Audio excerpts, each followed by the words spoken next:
بسم الله الرحمن الرحيم.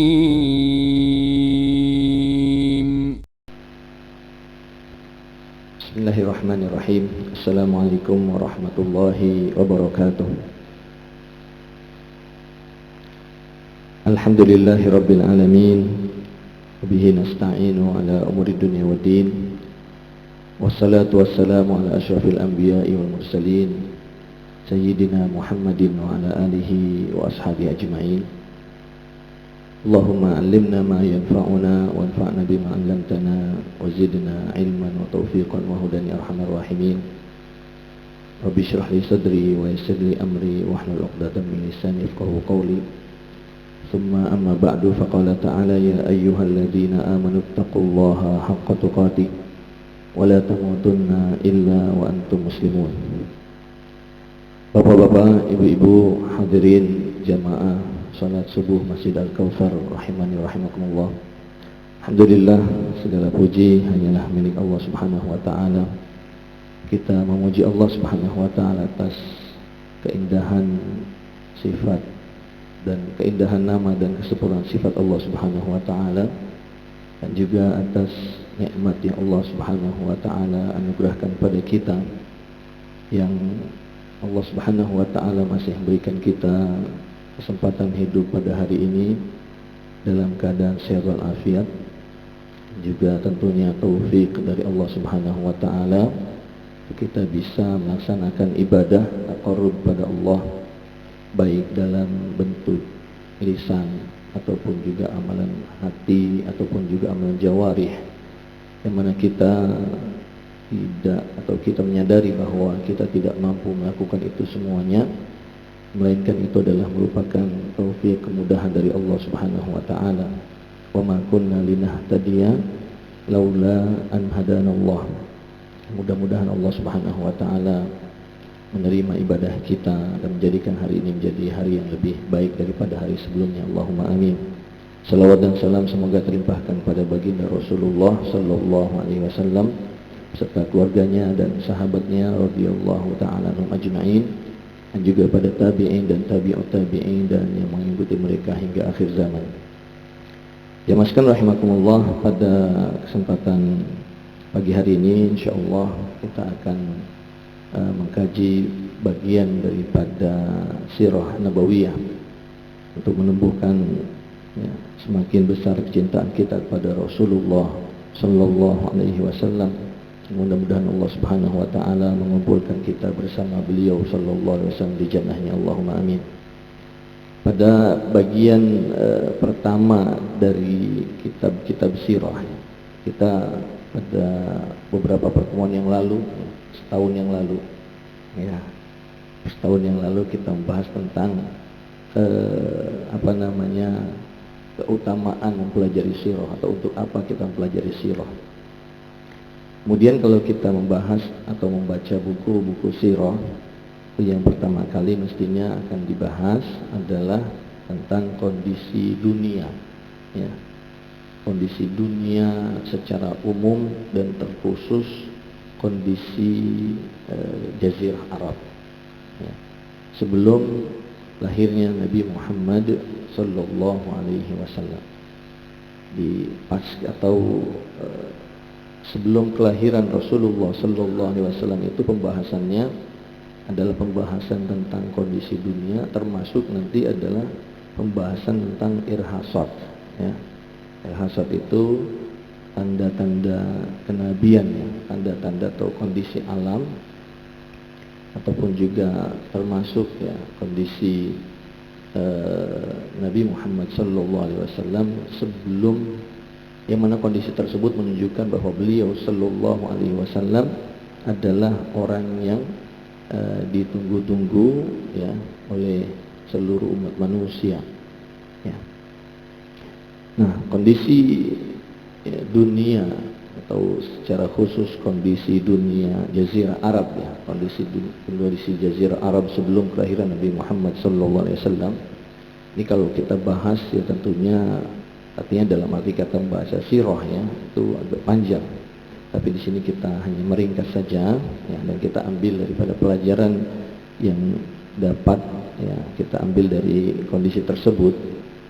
Yang pertama adalah kita dasari dari firman Allah Subhanahu wa taala yang terdapat di dalam surat Al-Maidah, di mana Allah Subhanahu wa taala berfirman, "A'udzubillahi minasyaitonir rajim.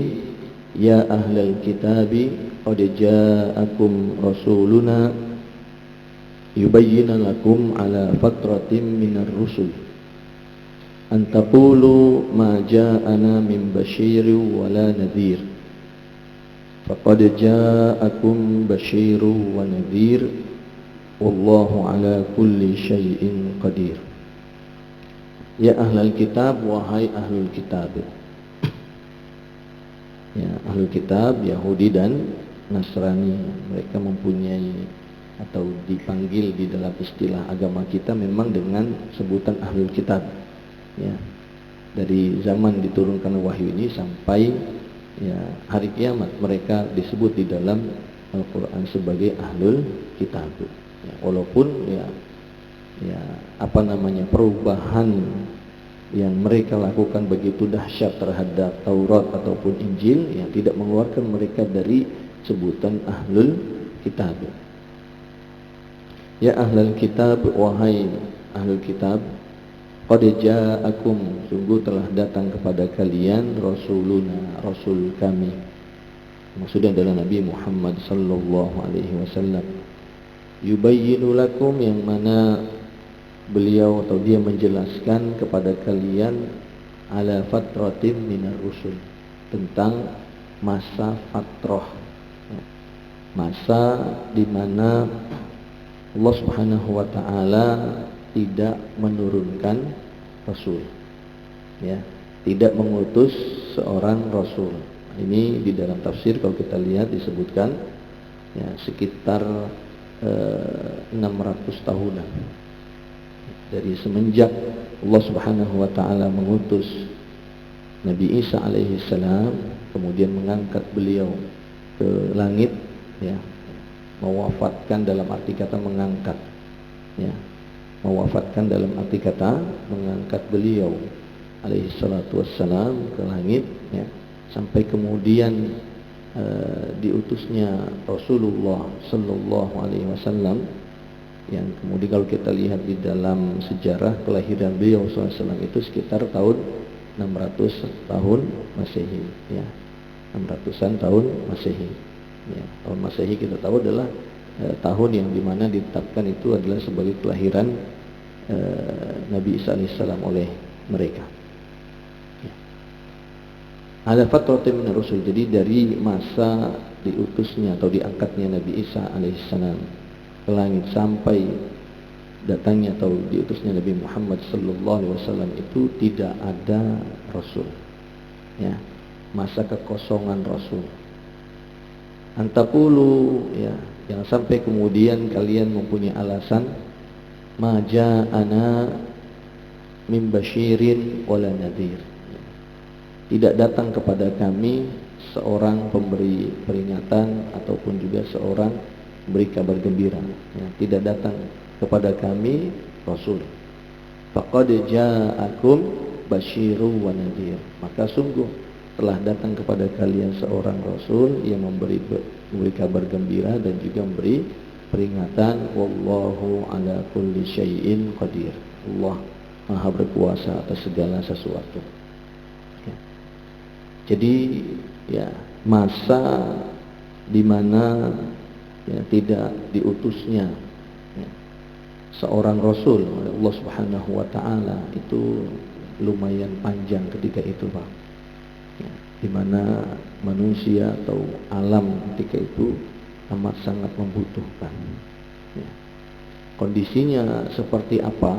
Gambaran secara umum ya masa fatrah ini disebutkan di dalam hadis, ya, yang diriwayatkan oleh Imam Muslim.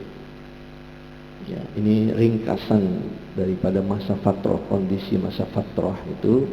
Qala Rasulullah sallallahu alaihi wasallam, wa innallaha, ini hadisnya panjang ya.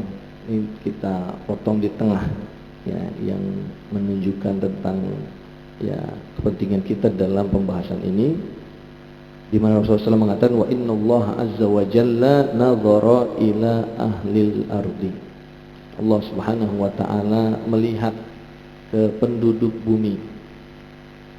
Famaqatahum arabahum wa ajamahum. Allah ya membenci, ya melaknat, ya, baik itu orang Arabnya, orang ajamnya, ya dikarenakan ya, kegelapan yang amat sangat, ya, pada kondisi itu, kegelapan yang amat sangat, ya. Karena memang ahlul kitab yang mana Allah Subhanahu wa taala telah turunkan kepada mereka Taurat, begitu juga yang terakhir adalah Injil, ya. Mereka juga ya banyak di antara mereka kemudian dalam kondisi yang tersesat. Ya, padahal Allah telah menurunkan kitab di tengah-tengah mereka. Kenapa terjadi kesesatan yang begitu dahsyat di tengah-tengah mereka? Karena memang ulah atau ya ulah dari tangan para orang yang mengetahui, ya, orang yang berilmu di antara mereka, para ahbar dan ruhban, baik para rabi ataupun para pendeta, yang mereka berani yuharrifunal kalima am mawadih. Mereka merubah-rubah ayat-ayat Allah Subhanahu wa taala. Ya. Merubah ayat Allah Subhanahu wa taala, ya, kemudian sebagian, ya kebanyakan daripada ahlul kitab ummiyun wa minhum ummiyuna la ya'lamuna al-kitaba illa amaniya wa inhum illa yadhunnun. Ya, orang-orang awamnya, orang-orang yang mengerti apa-apa, yang mereka ikuti ya apa yang diajarkan oleh para ulama. Sementara para ulamanya rusak. Ya, berani untuk mengganti ayat-ayat Allah.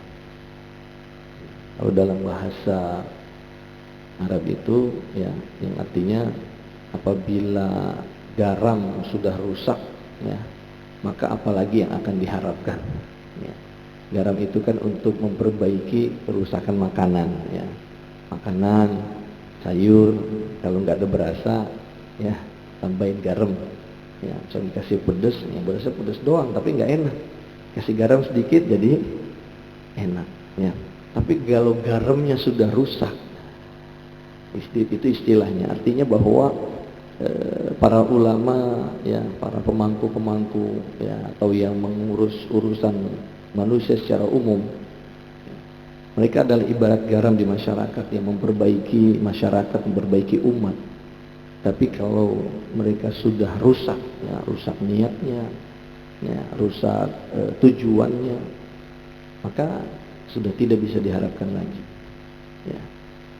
Illa baqaya min ahlil kitab, ya, kecuali sisa-sisa sedikit dari ahlul kitab.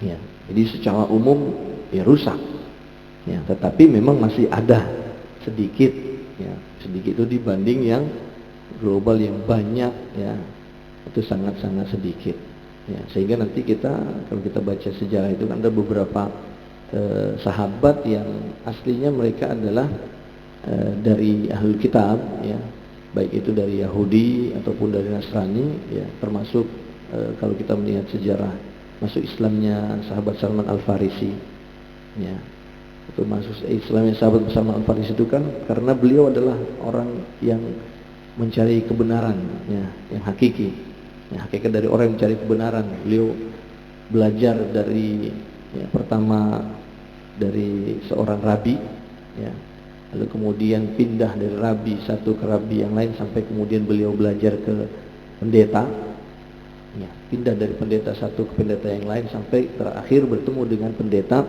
yang mengatakan, wahai anakku, ya, sekarang ini sudah, ya, masanya datang nabi yang terakhir yang Allah janjikan, ya.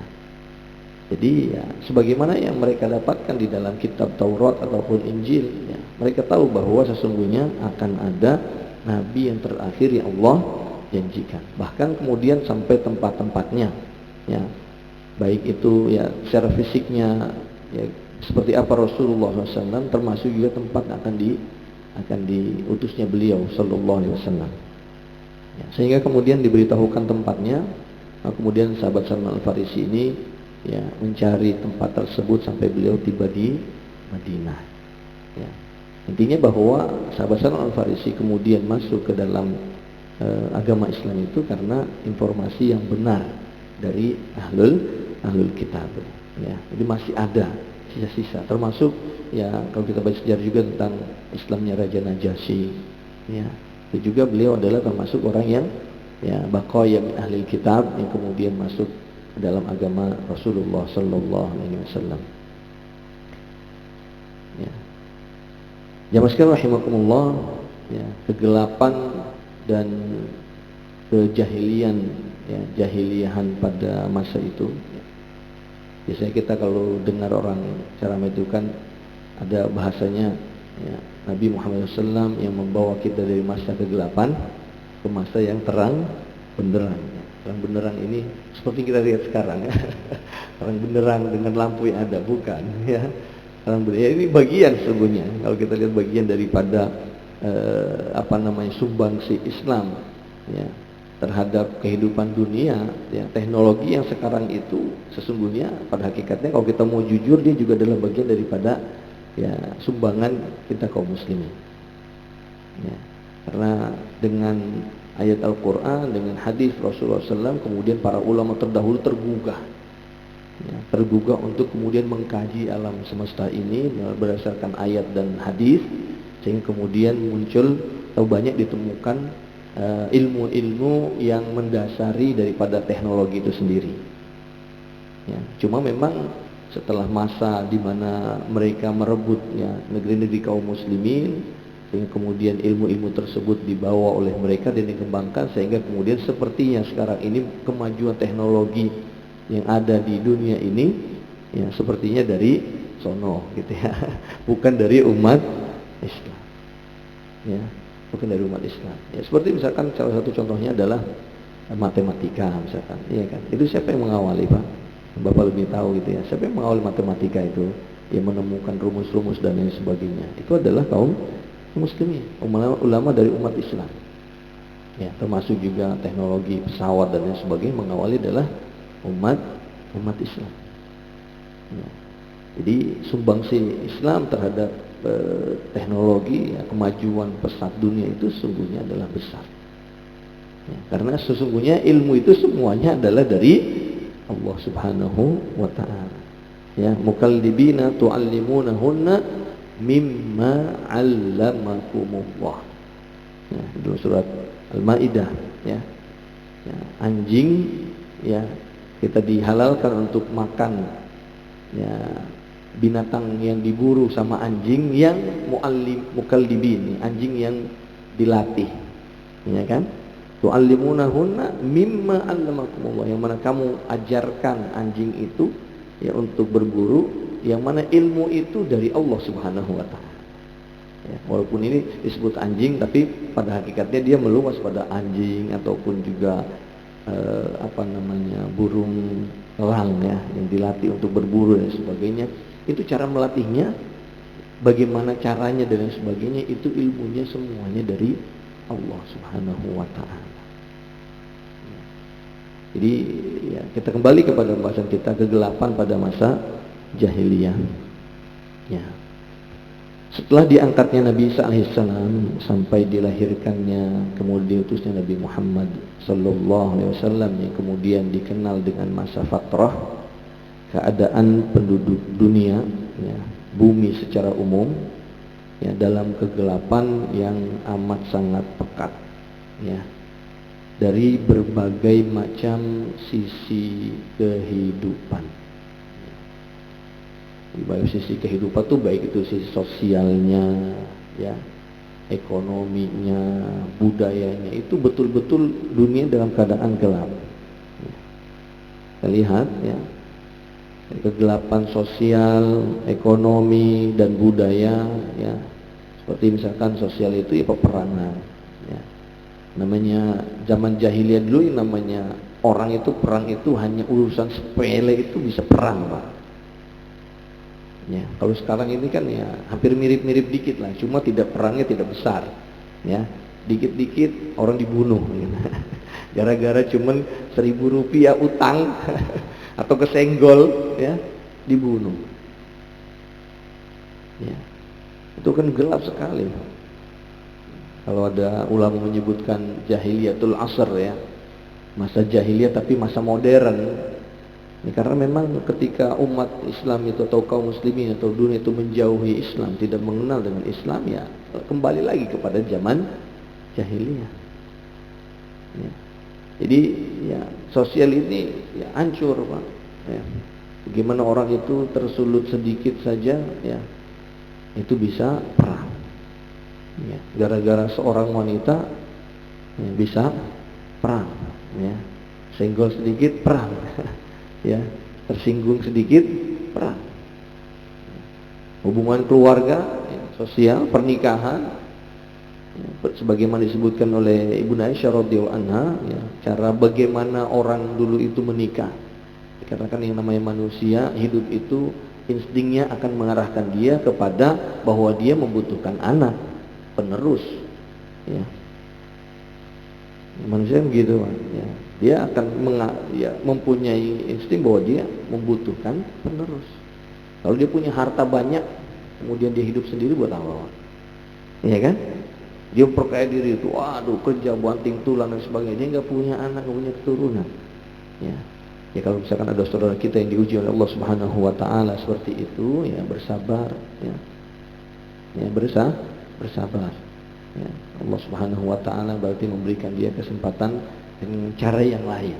Tetapi secara manusiawi, ya, orang itu membutuhkan anak. Maka kemudian mereka membutuhkan bagaimana menikah. Ibu Aisyah menyebutkan, ya, ada 4 ya cara orang itu orang Arab jahiliyah dulu menikah. Yang salah satunya adalah yang ditekan atau yang ditetapkan Islam, itu dengan cara yang sekarang ini, ya, yaitu dengan ya, datangnya seorang laki-laki kepada wali seorang wanita. Wanita ini adalah, kalau yang seperti ini berarti orang itu terhormat, ya, diminta anaknya lalu kemudian dinikahkan sebagaimana sekarang kita saksikan. Tapi yang lain, cara yang lain itu, ya, seperti misalkan ya, kalau ada seorang wanita yang mau nikah, itu taruh bendera di rumahnya, ya. Kita kan taruh bendera putih meninggal, ya. Jadi dulu kalau menikah itu, wanita itu menikah taruh bendera di rumahnya. Nanti ya siapa saja yang masuk ke rumah tersebut untuk menggauli wanita itu dipersilahkan sampai wanita itu hamil. Jadi kalau wanita itu sudah hamil, maka siapa saja yang datang ke rumahnya dipanggilin semuanya. Nah, lalu diberitahu, ini kalian kemarin yang datang ke sini, ini sudah hamil, ya, maka anak ini milik kamu wahai fulan. Ditunjuk sama orang tersebut, sama wanita tersebut, dan dia tidak bisa mengelak. Akhirnya kemudian menikah. Kayak gitu gimana, Pak? Alhamdulillah, ya. Jadi semuanya menggauli orang itu, wanita itu, lalu kemudian kalau udah hamil baru, nah, itu legal dulunya. Ya. Pernikahan seperti itu legal. Ya. Nah ini juga ya dari hubungan ya sosial itu ya mengerikan. Ini yang dicerita yang di Arab, ya, Jazirah Arab. Ya. Secara umum di luar mungkin lebih dari itu, ya. Nggak ada batasan-batasan. Ya. Kemudian juga ya hamiyah, yaitu asobiyah jahiliyah. Ya. Jadi asobiyah itu adalah apa namanya? Berintima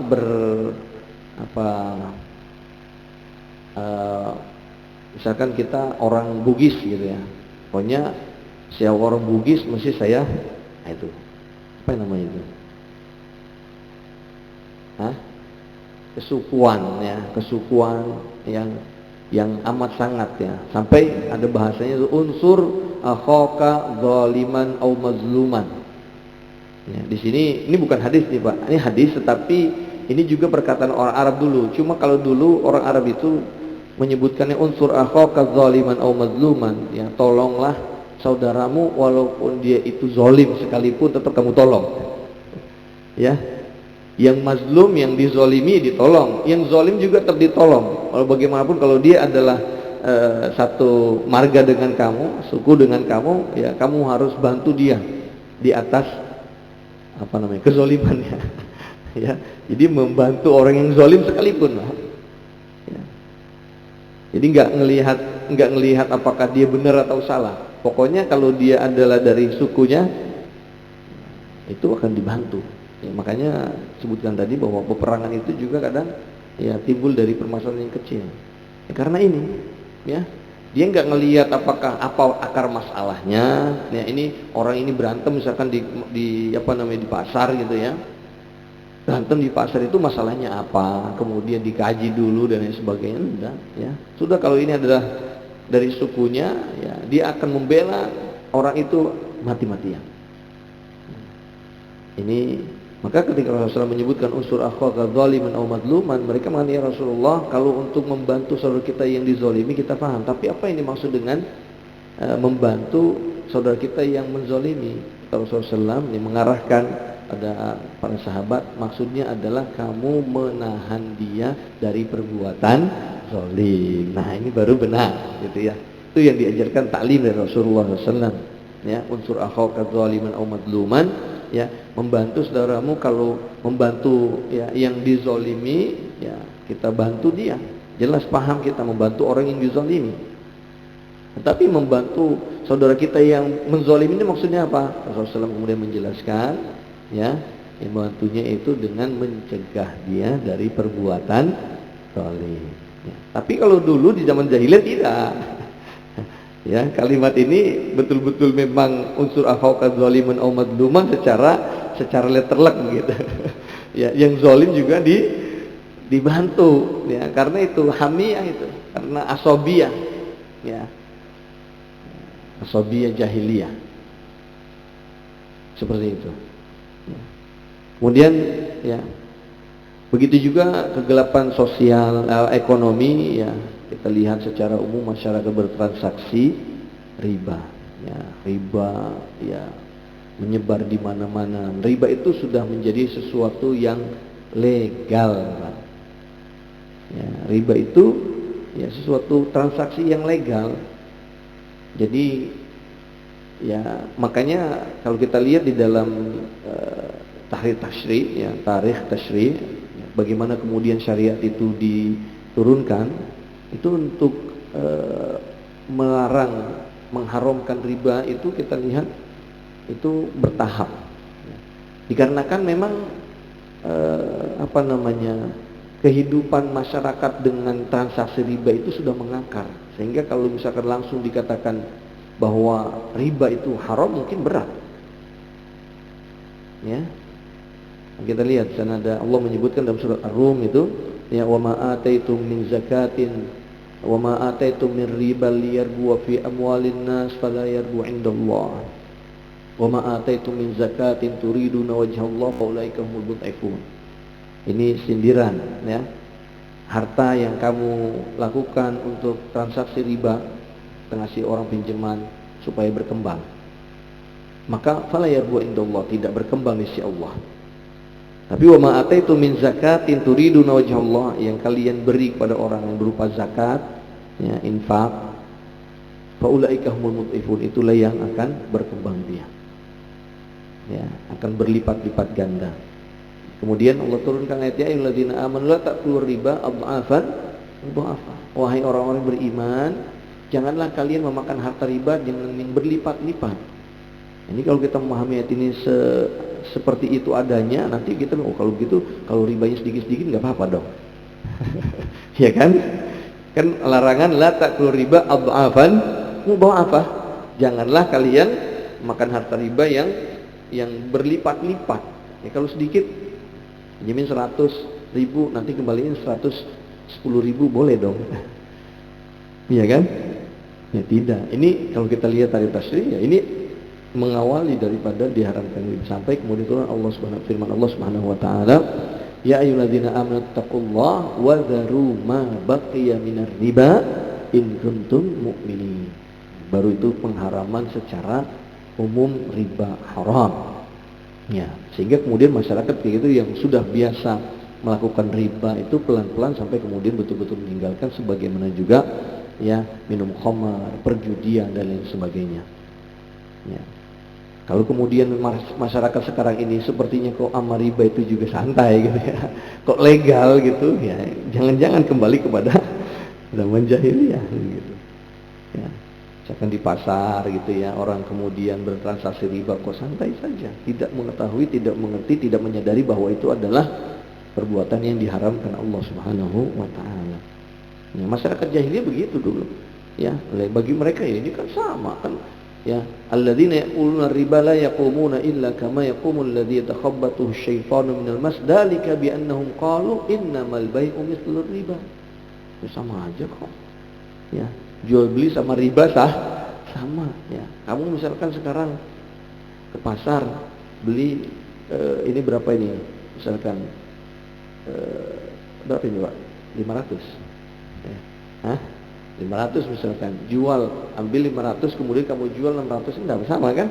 Dapat duit tambahan 100 ya kan? Nah, kamu langsung kasih nih ya 500, nanti kembalikan ke saya 600. Innamal bai'u mithlur riba. Kemudian Allah jelaskan wa halallahu al-bai'a wa harrama riba. Ya, jual beli ya Allah halalkan, tapi riba Allah haramkan. Coba kita lihat ya, ketika Rasulullah SAW ada orang yang datang ke Rasulullah bawa korma yang bagus dari Khaybar. Kemudian kata Rasulullah, ini korma Khaybar bagus kayak gini. Kemudian kata mereka, enggak ya Rasulullah, ini korma ini ya aslinya korma Khaybar itu jelek, tapi kami bawa ke pasar, kami barter korma Khaybar 2 kilo dengan yang bagus yang kami kasih ini 1 kilo. Barter, langsung tukar. Ya, korma Khaybar 2 kilo, kami dapat korma yang bagus 1 kilo. Kata Rasulullah, jangan. Ya, jangan kalian melakukan seperti itu. Itu riba. Ya, riba fadl. Kalau kamu mau melakukannya, maka jual dulu korma kamu, ya. Jual dulu, walaupun jualnya sama pedagang itu juga nih, jual nih korma ya 2 kilo berapa, 50 real.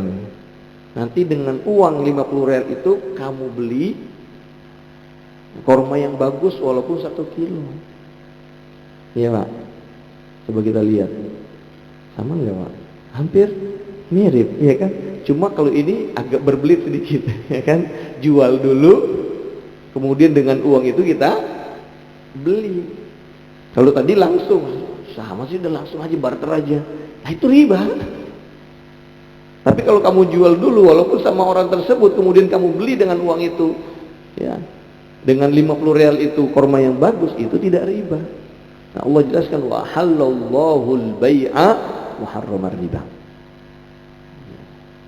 Jadi transaksi riba itu menjadi legal di masa itu ya. Kemudian juga budaya ya, secara budaya penyembahan terhadap berhala ya, dunia ramal, khurafat dan sebagainya itu, masya Allah, ini budaya Pak ya. Makanya orang itu kan ya dari dulu Pak, dari dulu yang namanya orang penyembah berhala, orang musyrik itu ya, untuk melegalkan kesyirikannya itu berlindung di balik budaya sampai sekarang. Iya. Dari dulu orang yang menyembah berhala itu melegalkan perbuatannya itu dengan berlindung di balik budaya. Ini sudah dari dulu, sudah tradisi. Kamu mau rubah gimana? Ya. Wa qalu la tadharunna alihatakum wa la tadharunna waddan wa la suwa'an wa la yaghutha wa ya'uqa wa nasra. Mereka bilang, jangan kalian tinggalkan Tuhan-Tuhan yang selama ini sudah disembah. Ya, jangan tinggalkan Wad dan Suwa'an, Yaghut, Ya'uq dan Nasra. Dan sampai kapanpun orang yang melakukan kesyirikan itu ya berlindungnya dengan budaya. Nah, cuman kemudian yang lebih ngeri lagi ya, bahaya ini nih ya, Ketika dia sedikit belajar Islam, lalu kemudian dia tahu ada kaidah al-adatu muhakkamah. Adat itu bisa menjadi hukum. Ini jadi dalil akhirnya, Pak. Ya, melegalkan budaya syirik untuk kepentingan ya mereka, untuk menyembah kesyirikan, untuk melakukan kesyirikan, tapi pakai juga dalil syariat. Ngeri, Pak. Ya. Al-adatu muhakkamah. Ini karena dia tahunya cuma kaidah itu saja, adat bisa menjadi hukum, tapi tidak belajar kaidah itu apa. Memang itu adalah dalam kaidah fiqhiyah. Kalau kita belajar ya, di sana ada ilmu fikih, ada usul fiqh, ada kaidah fiqhiyah. Kaidah fiqhiyah itu kaidah yang ya kalimat yang sedikit tapi di bawahnya itu banyak sekali ya berbagai macam uraian syariat fikih. Nah, cuma ya al-adatu muhakkamah ini hanya berlaku pada urusan muamalah. Ya. Pada urusan apa? Muamalah. Misalkan saya beli semen, ya, saya beli semen 1 sak, ya. Itu kemudian biasanya di situ kalau beli semen itu diantar walaupun 1 sak, diantar ke rumah, ya. Atau maaf, dia kalau cuma 1 sak sampai 10 sak itu biasanya nggak diantar ke rumah, tapi mungkin di tempat yang lain sebelumnya saya tinggal biasanya diantar berapapun. Lalu kemudian saya beli semen di situ, kok nggak diantar-antar nih? Kemudian kita komplain sama ya yang toko bangunan, kok nggak diantar, Pak? Loh, ambil sendiri Pak kalau 1 sak. Ya, nah itu yang menghukumi, yang siapa yang menang di situ ada ya kebiasaan jadi hukum. Ya, sama dengan ketika seorang melakukan nikah tafwid, nikah tanpa menyebutkan mahar, ya. Jadi kemudian kalau sudah terjadi hubungan, kemudian terjadi perceraian setelah itu, ya, itu bayar maharnya berapa? Biasanya kalau udah kayak gitu ya laki-laki pengennya murah, karena nggak disebut di dalam akad pernikahan. Ya, pengennya misalnya 1 gram, yang perempuan pengen 1 kilo. Lalu gimana yang menghukuminya? Dikembalikan kepada hukum, ya kan? Adat, malah dikembalikan pada adat. Ini biasanya uruf kebiasaan masyarakat di situ, perempuan itu kasih berapa maharnya? Oh, dikasih 100 gram, maka dia wajib si laki-laki itu membayar 100 gram. Ini adat, al-adatu muhakkamah di sini babnya, bukan kaitannya dengan ibadah. Ya. Jadi berbagai macam hal ya, penyembahan berhala, termasuk ya ahlul kitab juga ikut-ikutan ya, menyembah salib, ya, menyembah patung. Ya. Yang seharusnya mereka itu adalah sebagaimana ajaran para nabi, yaitu menyembah hanya kepada Allah Subhanahu wa ta'ala, tetapi sudah bercampur ya, sehingga kemudian ketika Rasulullah SAW diutus, mereka sudah menyembah 3 Tuhan. Laqad kafara alladziina qalu innallaha tsalitsu tsalatsa, dan mereka juga sudah menyembah salib ya. Jadi sudah umum ya, sampai ahlul kitab sekalipun ya, walaupun hanya sedikit yang masih bertauhid ya. Yang lainnya dalam kondisi mereka menyembah berhala, ya, khurafat, kemudian sihir dan lain sebagainya di kondisi masyarakat, ya, jahiliyah. Kemudian di sisi yang lain, ya, cuma kita juga harus adil di dalam menilai. Ya, wah ini sampai jam berapa ini? 6.30 pemaparan ya. Ya, pemaparan 6.30 ya, santai ya. Oh, pertanyaan. Baik, beberapa menit lagi ya. Di sisi yang lain ada berapa sih kebaikan? Nah, ini kita juga harus adil ya. Jadi memang gelapnya seperti itu, tapi juga ada sisi kebaikan yang secara khusus bagi bangsa Arab. Ya. Dan ini merupakan modal utama kita memahami bagaimana kemudian mengapa di tengah-tengah mereka Allah Subhanahu wa taala pilih nabi akhir zaman. Ya, nanti antum bisa lihat ya. Jadi, kenapa Rasulullah SAW dipilih oleh Allah Subhanahu wa ta'ala di tengah-tengah masyarakat Arab? Kok nggak di Indonesia? Iya Pak, kita lihat kalau orang Arab kok kita lihat itu kan wah gimana ya, yang nggak ada kompromi ya. Kalau Indonesia masih engge-engge gitu. Masih gimana gitu kan. Kok kenapa mungkin ya, sering dengar begitu kan ya, kalimat-kalimat kenapa sih Nabi nggak diutus dengan orang Indonesia gitu kan, kita lihat masya Allah akhlak. Sebenarnya orang Arab sendiri kalau ke Indonesia tuh, wow, masya Allah, antum ini nikmat di sini hidup. Ya, orang Arab itu ya kan macet nih macet, kita santai macet ya kan, nggak ada tantin gitu kan. Kan misalnya ada orang parkir sebentar lagi ngurusin ibu-ibu lagi mau parkirin mobilnya, yang belakang kan ikutin, ya macet ya kan, santai aja gitu kan, tungguin lama baru kemudian bisa. Kalau di Arab kata Syaroi itu, enggak, baru sebentar lagi udah ya, klakson udah bunyi di mana-mana. Kemudian ujungnya marah-marah. Ya sumpah serapah, itu orang Arab. Ya. Ya, tapi kita nanti lihat ya bahwa ya kenapa Rasulullah SAW diutus di tengah-tengah ya orang Arab. Sisi kebaikan masyarakat Arab, mereka masih menjaga nasab, ya, ini sebagai sebuah kehormatan yang di tengah rusaknya pernikahan, tapi mereka masih menjaga nasab, ya.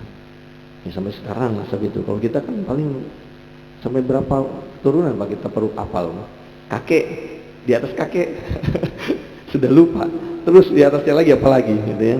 Kemudian keberanian dan kejantanan, ya, kelaki-lakian itu, menunaikan janji atau amanah, betul-betul mereka di tengah jahiliyah mereka, tapi mereka adalah orang-orang yang ya betul-betul menepati janji. Kemudian kedermawanan, ya, maka Rasulullah SAW menyebutkan di dalam hadisnya, khiyarum fil jahiliyah, khiyarum fil Islam idza faquhu. Ya, sebaik-baik mereka di zaman jahiliyah kalau mereka, atau sebaik mereka di dalam agama Islam, kalau mereka baik di zaman jahiliyah, maka mereka akan baik di dalam Islam kalau mereka paham terhadap agama. Ya. Ya, maka akhirnya pelajaran yang dapat kita ambil ya dari bahasan kita ini, pertama adalah firman Allah Subhanahu wa taala, qad manallahu 'alal mu'minin idz ba'atsa fihim rasulan min anfusihim. Sungguh Allah telah memberikan nikmat kepada orang-orang yang beriman, ya. Di mana ketika Allah Subhanahu wa taala mengutus di tengah-tengah mereka seorang rasul dari jenis mereka, dari orang Arab, ya. Dari manusia, dari jenis manusia, bukan dari malaikat, bukan dari jin, dan secara khusus ya orang Arab, Allah Rasulullah SAW diutus oleh Allah Subhanahu di tengah-tengah mereka dari jenis mereka orang Arab. Ya, yatlu alaihim ayatihim, bacakan ayat-ayat Allah, wa yuzakkihim, dan mensucikan mereka dengan akhlak-akhlak yang mulia, wa yu'allimuhumul kitabul hikmah, mengajarkan mereka Alkitab dan Sunnah, wa in kanu min qablu lafi dhalalim mubin, dan sungguh mereka sebelumnya adalah orang yang di dalam kesesatan yang nyata. Ya. Maka ya harus pahami bahwa dalam pelajaran ini ya dari sisi kita melihat sisi jahiliyahnya, ya, mengenal masa jahiliyah itu agar kita mengetahui betapa agungnya hidayah Islam. Ya. Betapa manusia amat sangat membutuhkan cahaya Islam dan betapa agungnya hidayah Islam itu. Alhamdulillah. Ya. Allah Subhanahu wa taala ya menurunkan atau mengajarkan kita Islam. Sebab berat orang yang hidup dalam kondisi yang jahiliyah, kebodohan. Ya. Yang paling gampang mungkin kalau kita mau melihat nikmat ini, mungkin kalau kita punya tangga teman yang dia adalah orang kafir, itu pada hakikatnya kehidupannya berat, Pak. Dia pagi-pagi ngapain coba? Bangun tidur ngapain? Saya punya tetangga ternyata tangga saya bukan orang Islam gitu. Dia bangun, dia untuk, karena dia dulu dia sekarang pensiun, dia dulu kerja pagi-pagi berangkat. Saya tanya pagi-pagi udah bangun nih Pak? Iya nih, saya lagi membiasakan masa dulu waktu kerja. Lu kerja kan bangun jam 5 udah bangun, dia kan mandi berangkat kerja. Nah, sekarang udah pensiun, dia mau ngapain bangun pagi-pagi? Cuma mau membiasakan aja. Oh kita kan jelas bangun jam 4, setengah 4, ada yang kita kerjakan. Kita baca Quran, ya kan? Kita baca Quran dengan berbagai macam suara yang Allah berikan kepada kita. Nikmat itu Pak, nikmat, ya. Sesuai dengan tajwid dan tartilnya. Oh, mereka baca apa juga? Ya kan? Baca Injil juga kalau dia mau kaji juga bingung sendiri dia. Ya. Coba lafaz-lafaz yang kita ucapkan, lafaz nahnu talaffaz bihi alhamdulillahilladzi ahyana ba'da ma amatana wa ilaihin nusyur. Hati kita kemudian kita sandarkan pada Allah Subhanahu wa taala atas nikmat yang Allah berikan berupa kehidupan. Nah, itu suatu hal yang dahsyat. Masuk WC kita kayak pakai kaki kiri baca doa, itu dahsyat. Nah, mereka ajaran gimana? Mau ngarang-ngarang sendiri. Ya kan? Susah, mereka mau ngarang bagaimana? Ya, mereka juga ngarang juga nggak dianggap sama Tuhannya sebagai pengabdian. Kalau kita sekecil apapun, bangun tidur sampai tidur lagi, semua kita sandarkan bahwa kita mengabdi kepada Allah, mendekatkan diri pada Allah Subhanahu wa taala. Ya, maka ya apa yang kata Umar bin Khattab radhiyallahu anhu, innama tunqadu ural Islam urwatan urwah idza nasha'a fil Islam man la ya'rif al jahiliyah. Ya, bilangan-bilangan syariat Islam itu pelan-pelan akan sirna kalau muncul di tengah umat Islam itu orang yang nggak mengenal jahiliyah. Ya, artinya orang yang tidak mengenal jahiliyah dia tidak akan bersyukur akan nikmat keagungan Islam. Makanya kalau kita lihat itu orang yang saudara kita yang dia masuk sebelumnya kafir gitu ya, kemudian dia masuk Islam itu kadang waduh Islamnya lebih kuat dibanding kita yang memang dari turunan gitu ya. Ya karena memang mereka merasa di zaman jahiliyah seperti apa. Ya.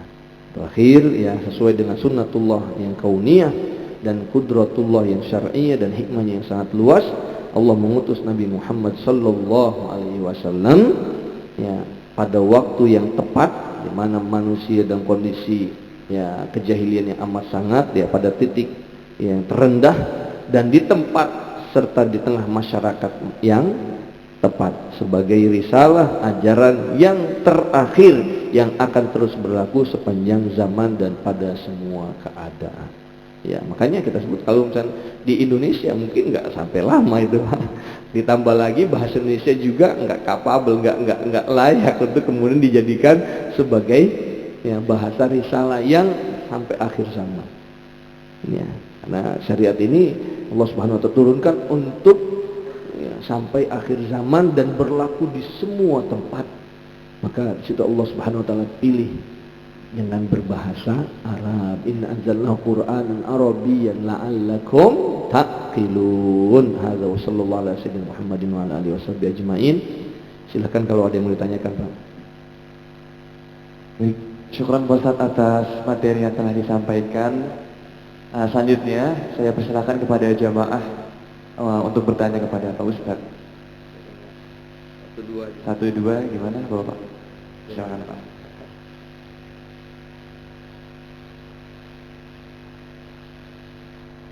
Bismillahirrahmanirrahim. Assalamualaikum warahmatullahi wabarakatuh. Waalaikumsalam warahmatullahi wabarakatuh. Terima kasih Mas dari Dri.